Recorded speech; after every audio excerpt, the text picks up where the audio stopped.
The rain was coming down in sheets that November morning in Pittsburgh, the kind of cold, sideways rain that finds the holes in your coat and soaks you to the bone. Jack Riley stood under the ripped awning of the Liberty Diner, clutching a paper bag with the last $20 he had to his name. Here, let me help you with some money. You'll be okay. Inside the bag, one bacon, egg, and cheese sandwich and a small orange juice. It was supposed to be breakfast for his daughter, Mia, 7 years old, gap-toothed, and currently asleep on a cot in the back room of his buddy's auto shop because the landlord had changed the locks on their apartment 2 nights ago. Jack's stomach growled so loud a passing trucker glanced over. He hadn't eaten since yesterday's half-price wings at the bar where he picked up extra shifts washing dishes. He looked at the sandwich, then at the clock inside the diner. Mia wouldn't wake up for another hour. He could eat half, save half for her. That's when he saw her. She was sitting on the curb across the street, knees pulled to her chest, trying to shield a tiny spiral notebook from the rain. Her coat was more holes than fabric, and her gray hair stuck to her cheeks in wet strings. Every few seconds she scribbled something, then hugged the notebook like it was the only thing keeping her alive. Jack knew that look. He'd worn it himself plenty of times. He crossed the street without thinking. The rain hammered his Steelers hoodie until it weighed 20 pounds. "Ma'am." His voice cracked from the cold. She flinched, clutching the notebook tighter. "I ain't both Aaron, nobody," she rasped. "Just waitin' for the library to open." Jack crouched so she didn't have to look up at him. "You hungry?" She studied his face like she was waiting for the punchline. When he held out the paper bag, her eyes filled so fast it hurt to watch. "I can't take your food, honey." "It's not mine anymore," Jack said. "It's yours." She hesitated another heartbeat, then took the bag with shaking fingers. The way she unwrapped that sandwich, like it was Christmas morning and someone had handed her gold, Jack would never forget it. She ate half in 3 bites, then carefully wrapped the rest back up. For later, she whispered, "Thank you. God bless you." Jack stood. "You stay dry, all right?" She nodded, tears cutting clean lines through the grime on her cheeks. He never even asked her name. 3 weeks later, everything changed. Jack was elbow deep in a carburetor at Tommy's Auto when his phone buzzed so hard it danced off the workbench. Unknown number. He almost let it go to voicemail. Bill collectors had been relentless, but something made him wipe the grease on his jeans and answer. "Mr. Jack Riley." A woman's voice, crisp, professional. "Depends who's asking." "My name is Margaret Ellison.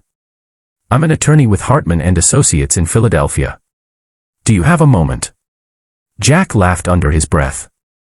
"Lady, the only thing I own is a 2003 Civic with 280,000 miles and a cracked windshield." "You got the wrong Jack Riley." "I don't believe I do," she said gently. "Are you the same Jack Riley who, on November 8th, gave his breakfast to an elderly woman outside the Liberty Diner on Liberty Avenue?" His knees almost buckled. "How the hell?"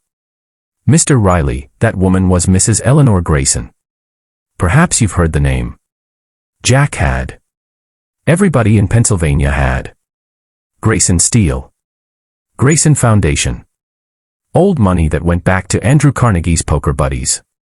Eleanor Grayson had been the widow of Theodore Grayson, the steel magnate who died 10 years ago and left a fortune people still whispered about. She passed 2 days ago," Margaret continued. Peacefully. In her sleep. Jack leaned against the workbench, suddenly needing the support. "Before she died," Margaret said, "Mrs. Grayson rewrote her will. She left the bulk of her estate to various charities, as expected. But there was one private bequest. She left you, Jack Riley, $24 million. The phone slipped from his hand and clattered to the concrete. Tommy found him 10 minutes later sitting on an overturned bucket, staring at nothing. It didn't feel real. None of it. The next months were a blur of paperwork, reporters camped outside Tommy's shop, and strangers suddenly wanting to be his best friend. Jack hired Margaret as his lawyer because she was the only person who didn't treat him like a lottery ticket with legs. She flew to Pittsburgh every week, walking him through trusts, taxes, and how to say no to cousins he hadn't spoken to since 2009. The first thing he did, before buying a house, before paying off anything, was track down the cot Mia had been sleeping on and burn it in Tommy's backyard fire pit while Mia cheered like it was the 4th of July. They moved into a modest 3-bedroom in MT Lebanon with a yard big enough for a swing set and a dog Mia immediately named Pickles. Jack paid cash. The realtor cried when he told her why the little girl kept hugging his leg the whole tour. But money doesn't fix everything. Some nights Jack still woke up reaching for a daughter who wasn't there because, for a terrifying second, he was back on that cot listening for her breathing. He started having nightmares about Eleanor, gray hair, wet cheeks, asking why he hadn't given her more than half a sandwich. He'd wake up sweating, heart racing, convinced it had all been a mistake. Margaret noticed the shadows under his eyes during one of their meetings. "You're not sleeping," she said, pushing a cup of coffee across the conference table. "Feels wrong," Jack muttered. "She barely knew me." "Why me?" Margaret opened a leather folder and slid a single sheet of paper toward him. It was a letter, written in shaky handwriting on notebook paper, the same kind Eleanor had been protecting in the rain. "Jack. You gave a stranger the only food you had on a morning when most people wouldn't have looked twice. You didn't know I used to sign paychecks for 40,000 steelworkers. You didn't know I owned half the buildings on that street. You just saw a tired old woman and decided kindness shouldn't wait for a better day. My husband built things that rusted. My children built nothing but resentment. I spent 87 years waiting for someone to prove the world still had gentle hands left. You did. Use this money to keep being that man. Build something that lasts longer than steel. With gratitude deeper than you'll ever know, Eleanor Grayson." Jack read it 3 times before the words blurred. When he looked up, Margaret's eyes were wet too. "She kept that notebook," Margaret said quietly. "Every day she was on the street, she wrote down one act of kindness she saw. Yours was the last entry. She called it her proof." Jack folded the letter like it was made of glass and slipped it into his wallet, where it still lives today. He started the Eleanor Project 6 months later. It's not a big flashy charity with galas and celebrities. It's a simple promise: any single parent in Allegheny County who's working 2 jobs and still coming up short can walk into one of the 5 little storefronts Jack opened and walk out with a week's worth of groceries, a prepaid gas card, and, most important, someone to look them in the eye and say, "You're not invisible." Jack works the front desk himself every Tuesday night. He wears the same grease-stained jeans and Steelers hoodie because fancy clothes feel like a lie. Parents cry sometimes when they realize nobody's asking for ID or proof of hardship. They just get handed a cart and told to fill it. Mia helps stock shelves after school. She's 10 now, missing 2 front teeth again because the permanent ones are taking their sweet time. She tells everyone her dad is a superhero whose superpower is breakfast sandwiches. Last week a woman came in with 3 kids and a black eye she tried to hide under sunglasses.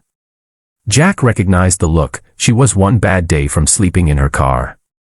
He loaded her cart himself, then slipped an extra envelope into her bag with a prepaid phone and the number for a shelter that doesn't ask questions. When she came back a month later to thank him, she was wearing a diner uniform and a shy smile. "I got a job," she whispered. "Because someone saw me." Jack just nodded, throat too tight to speak. Some nights, when the center's close and Mia's asleep, Jack drives downtown to the spot where the Liberty Diner used to be, tore it down for condos last year. He parks under the same streetlight and sits there for a while. He thinks about a rainy morning when he had nothing but a sandwich and a choice. He thinks about an old woman who decided one act of decency was worth more than generations of inherited wealth. And he whispers the same thing every time, fogging up the window of a pickup truck that no longer leaks when it rains. "Thank you, Eleanor. I'm still trying. Because some debts you never finish paying. You just keep passing them forward, one breakfast at a time."